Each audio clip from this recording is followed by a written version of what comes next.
History में कुछ ऐसे राज हैं जो सदियों बाद भी सॉल्व नहीं हुए। आज हम बात करेंगे अमेरिका की सबसे पुरानी और सबसे मिस्टीरियस डिसअपीयरेंस की, रोआनोक कॉलोनी। 1587, 100 से ज्यादा लोग एक नए जीवन की तलाश में एक दो राई लैंड पर बेस।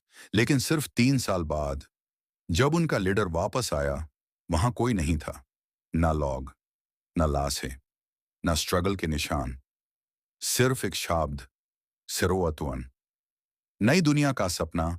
16 सेंचुरी में इंग्लैंड नए टेरिटरीज की तलाश में था। अमेरिका उनके लिए एक अपॉर्चुनिटी थी। रोनोक आइलैंड को एक परफेक्ट जगह माना गया। फर्टाइल लैंड, समुंदर के पास और स्ट्रेटेजिक लोकेशन।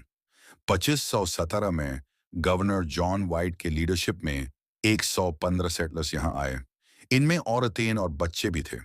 उन्होंने घर बनाए, खेती शुरू की और एक नई कॉलोनी एस्टेब्लिश करने की कोशिश की। इसी कॉलोनी में एक बेबी का जाम हुआ, वर्जीनिया डेयर। वो अमेरिका में जन्मी पहली इंग्लिश चाइल्ड थी। सब कुछ होपफुल लग रहा था। गवर्नर का वापस जाना, लेकिन कॉलोनी को सर्वाइवल के लिए सप्लाईज की जरूरत थी। गवर्नर जॉन वाइट ने डिसाइड किया कि वो इंग्लैंड वापस जाकर मदद लाएगा। प्लान सिंपल था, कुछ महीनों में वापस आ जाएगा। लेकिन किस्मत को कुछ और मंजूर था। इंग्लैंड और स्पेन के बीच वॉर शुरू हो गया। शिप्स को वॉर में यूज किया जा रहा था। जॉन वाइट 3 साल तक वापस नहीं आ सका। 2590 में जब फाइनली जॉन वाइट रोनोक वापस पहुंचा, उसने जो देखा, उसने हिस्ट्री को हमेशा के लिए बदल दिया। कॉलोनी खाली थी, घर टूट चुके थे, कोई लाश नहीं, कोई खून नहीं। बस एक ट्री पर कार्व्ड वर्ड, क्रोआटोन, और एक पोस्ट पर सिर्फ CRO। क्रोआटोन का मतलब, क्रोआटोन एक नियर बाय आइलैंड का नाम था और वहां एक नेटिव अमेरिकन ट्राइब रहती थी। जॉन वाइट ने सोचा शायद सेटलर्स वहां चले गए हों, लेकिन बैड वेदर और स्टॉर्म्स के कारण वो सर्च नहीं कर पाया। वो वापस इंग्लैंड चला गया और दोबारा कभी सर्च नहीं हो पाई। इस मिस्ट्री को लेकर कई थ्योरीज हैं। पहली थ्योरी, सेटलर्स क्रोआटो ट्राइब के साथ पीसफुली शिफ्ट हो गए।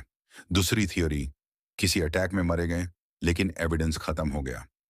तीसरी थ्योरी, फैमिन और डिजीज की वजह से कॉलोनी कोलैप्स हो गई। और कुछ लोग कहते हैं कि वो दूसरे नेटिव ट्राइब्स के साथ मर्ज हो गए, लेकिन आज तक कोई सॉलिड प्रूफ नहीं मिला। 400 साल बीत चुके हैं, लेकिन रोआनोक कॉलोनी का सच आज भी अननोन है। आर्कियोलॉजिस्ट ने कई बार एक्सकवेशन किया, कुछ आर्टिफैक्ट्स मिले, लेकिन कंप्लीट आंसर नहीं। रोआनोक को आज भी द लॉस्ट कॉलोनी कहा जाता है। तो आप क्या सोचते हैं? क्या सेटलर्स किसी ट्राइब के साथ मिल गए या कोई और डार्क सीक्रेट छुपा है? कमेंट में अपनी थ्योरी जरूर बताएं। और अगर आपको ऐसी मिस्टीरियस कहानियां पसंद हैं, तो चैनल को सब्सक्राइब करना ना भूलें।